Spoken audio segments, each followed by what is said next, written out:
जय श्री राम दोस्तों, मेरा नाम अंगद यादव है और आज के ब्लॉग में आपका एक बार फिर से वेलकम करता हूं।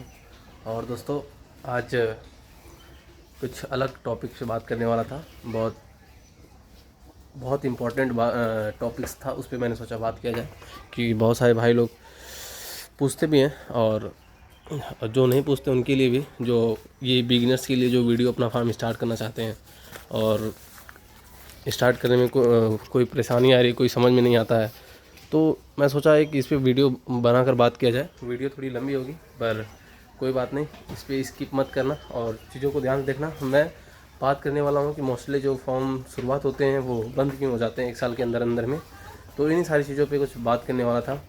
तो सबसे पहले सबसे चीज़ ज़रूरी है, अगर आप अपना फॉर्म स्टार्ट करना चाहते हैं तो जो 3-4 बातें होती हैं, जो मुख्य बातें होती हैं, उन पे डेयरी फार्म फेल होने के तो बहुत सारे कारण होते हैं, लेकिन कुछ उसमें से मुख्य कारण जो हैं जिस पे हम बात करेंगे। सबसे मुख्य कारण मतलब मुझे सबसे मुख्य कारण मतलब सबसे महत्वपूर्ण लगे 4 चीज़ें, जो कि ब्रीडिंग, फीडिंग, मैनेजमेंट और मार्केटिंग का सही ध्यान रखना। और इस पे अगर इन सारी चीज़ों पे अगर हम 4 चीज़ों पे काम कर लेते हैं तो हमें नहीं लगता है कि हमारा फॉर्म फेल होगा फ्यूचर में चल के। बाकी और भी चीज़ों पे ध्यान होगा, जैसे जैसे आपको अनुभव होगा, जैसे जैसे आपका एक्सपीरियंस बढ़ेगा, वैसे वैसे आप सीखते जाओगे तो धीरे धीरे अच्छा करते जाओगे। तो हम ब्रीडिंग की बात करते हैं। अपने जो पशु लाया है, ये नहीं सोचना है कि 10-12 लीटर वाले पशु से लिया के बस हमें दूध बेचना है, उसी से काम चल जाएगा। नहीं, आपको अपने फॉर्म पे अच्छे पशु का चुनाव करना है जो 18 से 20 लीटर प्लस वाली पशु हो, और उसमें ब्रीड पे ध्यान देना है और ब्रीड अच्छा लगवाना है। जब आप ब्रीडिंग करते हैं तो सीमन के बारे में आप रिसर्च करें, देखें, समझें, तब जाके वो सीमन लगवाएं। वरना डॉक्टर कोई भी सीमन लगा के चला जाता है, आपको बोल देता है, ब्रीड का पैसा लेके चला जाता है। तो ये सबसे बड़ा फेल होने का कारण होता है कि सही ब्रीड वहाँ से लगवाएं। और उसके बाद हम बात करते हैं फीडिंग की। तो जो अगर आप अपना गाय जो लेकर आए हैं, तो ये मत सोचिए कि उसको चोकर, कपिला, पशु आहार, अगर इधर उधर का चीज़ें खिला के मैं अच्छे से दूध उत्पादन कर पाऊँगा। तो फीडिंग का बहुत बड़ा रोल होता है। तो इसलिए आपको अपनी गाय को बैलेंस फीड देने की बहुत ज़्यादा ज़रूरत है, बहुत ज़्यादा। मतलब बैलेंस फीड के बिना कुछ हो ही नहीं सकता फीडिंग का। उसमें मिनरल मिक्सर, कैल्शियम, तो इन सारी चीज़ों पे आप फीडिंग पे अगर फोकस शुरुआत से ही लेके चलेंगे तो बाद में आपको मुश्किलें कम आनी पड़ेंगी, क्योंकि अगर आप फीडिंग शुरुआत में नहीं ध्यान दोगे तो बाद में देना ही पड़ेगा। तो इससे बेहतर है कि लॉस में होने से बेहतर है कि शुरू में ही हम फीडिंग पे ध्यान दे दें। और मैनेजमेंट, तीसरी बात जो है वो मैनेजमेंट की हम करते हैं। मैनेजमेंट हमें कैसे करना है अपने पशु को। मैनेजमेंट क्या होता है कि सही से देख रेख करना पशुओं को। ये नहीं कि इसको साइड बिजनेस के तौर पे लेना है पशु को। अगर जो भाई अपना डेयरी फार्म शुरू कर रहा है, अगर वो अपने फार्म को साइड बिजनेस के तौर पे लिया तो पक्का लॉस में जाएगा, फिर वो साइड बिजनेस की तरह पैसा भी आएगा। तो इसे साइड बिजनेस की तरह ना ले और ये सीरियस होके चीज़ों को मैनेज करना। मतलब दूध जितना हमें सेल हुआ, कितना लॉस हुआ, कितना प्रॉफिट हुआ, इन सारी चीज़ों को, तो पशुओं को ध्यान देना। तो हमारा कितना मंथली प्रॉफिट हो रहा है, कितना लॉस हो रहा है। सही मेडिसिन का चुनाव करना, मतलब मेडिसिन के बारे में ध्यान रखना कि कौन सा मेडिसिन कब दिया था, डिवॉर्मिंग हुआ है कि नहीं हुआ है। गायों को साफ़ सफाई पूरा अच्छे से देखना और उसके बाद समय समय पे इन लोगों को चेक करवाते रहना डॉक्टर से, कोई दिक्कत तो कोई प्रॉब्लम तो नहीं है। मैनेजमेंट इसी को बोलते हैं। मैनेजमेंट कोई बहुत बड़ा चीज़ नहीं है। अगर आप अपने पे ध्यान दिए तो मैनेजमेंट आराम से कर लेंगे। लेकिन अगर आप डेयरी फार्म पे गाय ले आकर कहीं और आप घूम रहे हैं, 2 घंटा सुबह 2 घंटा शाम देने के बजाय आप सोच रहे हैं कि 2 घंटा सुबह दे दूंगा, 2 घंटा शाम दे दूंगा, तो भाई ऐसे नहीं चलेगा। तो मतलब आपको फुल टाइम देना ही पड़ेगा। तो मेरा मानना है कि आपको डेयरी पर फुल टाइम देना पड़ेगा, इसको साइड बिजनेस के तौर पर ना लें। तो ये रहा तीसरा मुख्य कारण को आपको मैनेजमेंट अच्छी करनी पड़ेगी। पशुओं को हीट चेक करना पड़ेगा कि कब हीट पे आ रही है, कब सीमन लेना है, सब रिकॉर्ड रखना है। मैनेजमेंट यही होता है। मैनेजमेंट बहुत इजी चीज़ है, आप अच्छे से कर सकते हैं, कोई बहुत बड़ी बात नहीं है। और मैनेजमेंट के चौथी चीज़ हो गई कि उसका मार्केटिंग करना, अपने दूध का सही दाम मिलना, मार्केटिंग करना।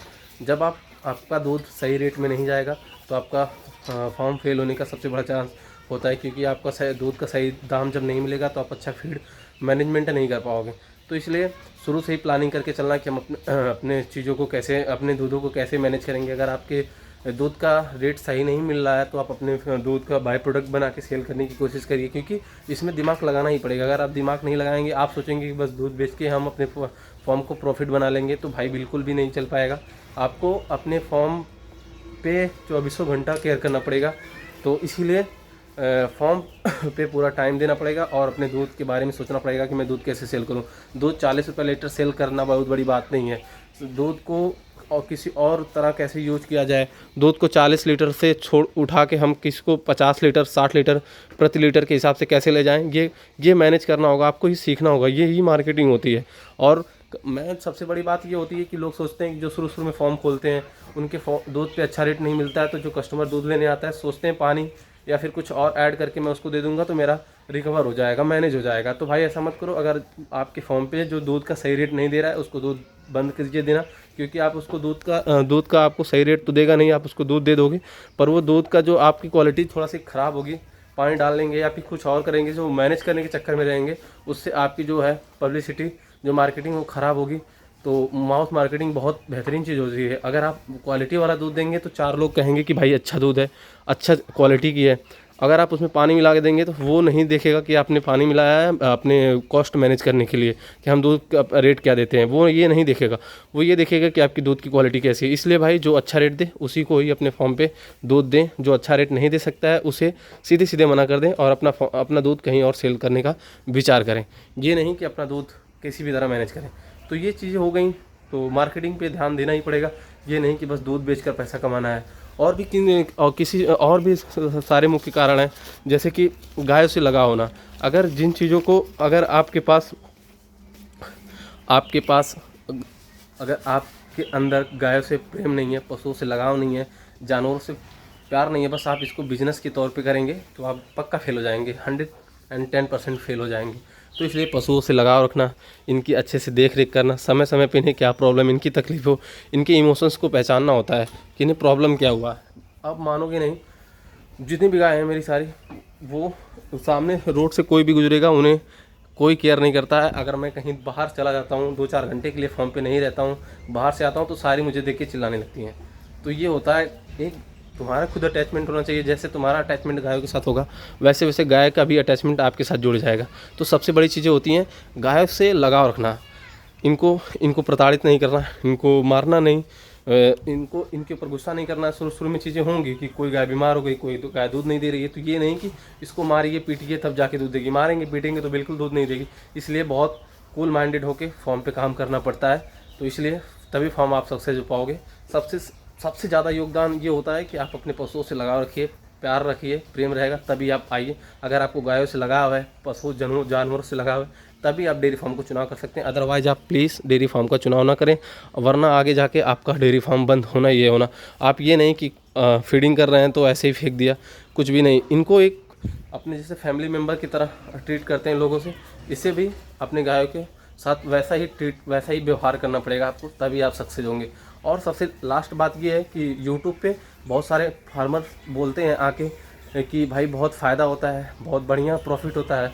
लॉस के बारे में कोई यूट्यूबर्स नहीं बताना चाहेगा, क्योंकि उसका व्यूज़ के पाने के चक्कर में वो लोगों को गलत इन्फॉर्मेशन दे देता है।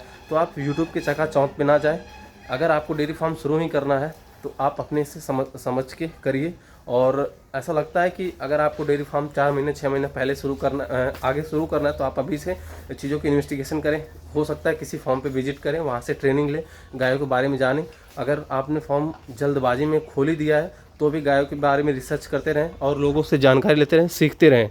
ये नहीं कि मतलब अगर कुछ नॉलेज नहीं होगा आपको तो आपका फॉर्म फेल होना ही होना है। अगर आपके गाय को जैसे मेस्टाइटिस हो गया, फीवर हो गया, जो दवा आप उन सारी बीमारियों में दे रहे हैं उस दवा का रिकॉर्ड रखें, ताकि फ्यूचर में अदर बीमारियां हुई तो वो दवा को हम चला के अपनी गाय को कवर कर सकें, डॉक्टर का ज़रूरत ना पड़े। तो इससे क्या होता है कि हमारी थोड़ी सी कॉस्ट बच जाती है। नॉलेज होगा तो डॉक्टर नहीं होगा तो हम खुद से इलाज कर लेंगे। तो धीरे धीरे, ज़रूरी नहीं कि आप चीज़ें 2 महीने 3 महीने साल भर में सीख जाएंगे। जैसे जैसे आप धीरे धीरे आगे बढ़ते रहेंगे आपको अनुभव आता रहेगा और आप धीरे धीरे सीखते रहेंगे। तो इसी तरह आप अपना फॉर्म ग्रो कर सकते हैं दोस्तों। और बहुत बड़ा चीज़ नहीं है, बस धीरे धीरे पेशेंस रखना होता है। कभी फॉर्म पर कभी प्रॉफिट कभी लॉस लगा रहता है, तो इससे डरना नहीं है। और हाँ, एक चीज़ और मैं बता देता हूँ, लोन से बचना है। जितना भी हो सके आपको लोन से बचना है। शुरुआती दौर में आपके पास कैपिटल कम है तो आप कम लगा कर पशु लाइए, पहले से शुरुआत कीजिए। ये नहीं कि लोन लेकर आप कर लिए और दूध सेल नहीं हो रहा है आपका और EMI चालू हो गई। इसको इन सारी चीज़ों को अवॉइड करना होगा। अगर आपको लोन लेना है तो आप अपने फार्म को थोड़ा सा ग्रो कर लीजिए, तब आपको फार्म अपना बढ़ाने के लिए लोन लीजिए, ना कि फार्म को स्टार्ट करने के लिए आप लोन लीजिए। तो इन चीज़ों को ध्यान रखना होगा। और चौथी और एक समस्या और है, मुख्य कारण ये है कि अपना शेड जो है बहुत हाई फाई नहीं बनवाना है। पता चले शेड पे सारा खर्च कर दिया और अब पशु शेड में लाने के लिए हमारे पास पैसा ही ना बचाए। तो इसलिए शुरुआती दौर में आप शेड कम छोटा बनवाएं और पशुओं के ऊपर ज़्यादा खर्च करें, शेड पे ज़्यादा ध्यान ना दें, बस उनके रहने लायक हो जाए अच्छा सा फॉर्म, तो बस इतना बहुत है। और ये नहीं कि हम बहुत चकाचौंध में आके हमारे पास कैपिटल हुआ, हम फटाफट फॉर्म बनवा दिए इतना बड़ा और रेडी कर दिए, फिर बाद में पता लगा पशु लाने के लिए हमारे पास पैसे नहीं। भाई आपको पशु जानवर ही पैसा देंगे, ना कि आपको ये सेट पैसा देगा। मैंने भी अपना ये सेट जो बनवाया है 70x25 का, तो ये शुरुआत अभी शुरू में ही नहीं बन गया, ये 4 महीने पहले बन के रेडी हुआ। पहले मेरा फॉर्म 20x14 का ही था, ये सामने आपको पड़ा हुआ है, देखो मैंने इसको ऊंचा करवाया है, उधर से पिलर लगा था ये 6। तो उम्मीद है दोस्तों ये मेरी वीडियो थोड़ी सी लंबी हुई है, पर मेरे पास मेरा जो अनुभव होता है, बहुत ज़्यादा अनुभव तो नहीं है, लेकिन जितना एक्सपीरियंस है मैं उसी हिसाब से बात करता हूँ। तो उम्मीद है दोस्तों मेरी वीडियो को समझ में आया होगा कि मैं कहना क्या चाहता हूँ, मेरे इमोशन समझ में आए होंगे। और अगर समझ में आते हैं तो प्लीज़ यार चैनल को सब्सक्राइब कर देना, वीडियो को लाइक कर देना, और भी लोगों को जो फार्मिंग स्टार्ट करना चाहते हैं उनको शेयर करें। और ये बातें लाइटली ना लें, मैं वीडियो बनाने का पर्पस ही मेरा है कि आप लोगों को गाइड करना, सही दिशा में बात करना, सही चीज़ें बताना। तो चलते हैं दोस्तों, बाय बाय, टेक केयर।